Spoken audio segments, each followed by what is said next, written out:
സയ്യിദുൽ ഉലമയുടെ പിന്നാലെ നടക്കുന്നത് ഞങ്ങൾക്കൊട്ടും യോഗ്യതയില്ല. ഞങ്ങൾക്ക് പാരമ്പര്യം അവകാശപ്പെടാനില്ല. ഞങ്ങൾ ദോഷികളാണ്. അതുകൊണ്ട് തങ്ങളെ ഞങ്ങളുണ്ട് കൂടെ, ഞങ്ങളുണ്ട് കൂടെ, ഞങ്ങളുണ്ട് കൂടെ. അത് മദീനയിലെത്താനാണ്, ആരംഭപ്പൂവിനെ മുത്താനാണ്, ആ കരം കവരാനാണ്. അതിനുള്ള മഹാഭാഗ്യം നൽകണേ റബ്ബേ, അതിനുള്ള മഹാഭാഗ്യം നൽകണേ അല്ലാ. സയ്യിദുൽ ഉലമയുടെ വർത്താനം കേട്ടല്ലോ, ആരെയും കുറ്റപ്പെടുത്താതെ തുടങ്ങിയത് മുതൽ തീരുന്നത് വരെ ഇൽമും കിതാബും പറഞ്ഞു പോയ ആ സാധുവായ മഹാമനുഷ്യ റബ്ബേ, പകരം വെക്കാൻ വേറൊരാള് ഞങ്ങൾക്കില്ല.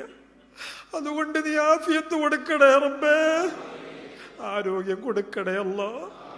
ആക്ഷേപങ്ങളും അക്രമങ്ങളുടെ അസ്ത്രങ്ങളും ഒക്കെ ആ ശരീരത്തിലേക്ക് വന്ന് പതിയുന്നുണ്ട്. ഞങ്ങൾക്കൊന്നും ചെയ്യാൻ കഴിയുന്നില്ല. നീ കാത്തിരക്ഷിക്കണേ അല്ലോ. ദീർഘകാല സുന്നത്ത് ജമാഅത്തിന്റെ കാവൽ ഭടനായി ഞങ്ങളുടെ മുമ്പിൽ നിന്ന് നയിക്കാൻ നീ കരുത്തു കൊടുക്കണേ റബ്ബേ, കരുത്തു കൊടുക്കണേ അല്ലാ, കരുത്തു കൊടുക്കണേ അല്ലാ. ഞങ്ങളെ കൊണ്ടാവുന്ന പോലെ കൂടെ സംരക്ഷണ വലയം തീർക്കാനുള്ള തൗഫീക്ക് നൽകണേ അല്ലാ, തൗഫീക്ക് നൽകണേ അല്ലാ. അല്ലാഹുവേ, സുന്നത്ത് ജമാഅത്തിനെ നീ ഒരുമിപ്പിക്കണേ റബ്ബേ, ഒരുമിപ്പിക്കണേ അല്ലാ.